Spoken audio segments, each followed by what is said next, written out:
ایک دفعہ میں گھر میں تھا تو رمضان کا مہینہ تھا، تو کسی کی آنکھ نہیں کھلی، گرمیوں کا رمضان، تو میری آنکھ کھل گئی، تو سب سوئے پڑے، نوکر بھی، گھر والے بھی، تو میں نے کسی کو نہیں اٹھایا، چپ کر کے جا کے پرات اٹھائی اور روٹیاں پکانی شروع کر دی۔ جب ساری روٹیاں پک گئیں، آخری پیڑا میرے ہاتھ میں تھا، تو میری بڑی بہن کی آنکھ کھل گئی۔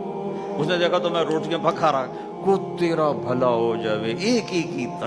میں کہا روز تم پکاتی ہو، آج میں پکا کے دے رہا ہوں، اس میں کیا ہے؟ تو میں نے روٹی پیش کی نا، تو مفتی صاحب نے ایک دو لقمے کھائے، تو میں کھڑا سے کانپ رہا، پتہ نہیں اب کیا ہوتا، کس نے پکائی ہے؟ میں کہا جی میں نے پکائی، ماشاءاللہ بہت اچھی پکائی۔ تو میرا دل اتنا بڑا ہو، حوصلہ افزائی کرنا، برائیوں کو، ہماری معاشرت کیا ہے، 100 خوبیوں میں سے ایک کمی کو نکال کے پکڑ لینا اور 100 پہ کاٹا۔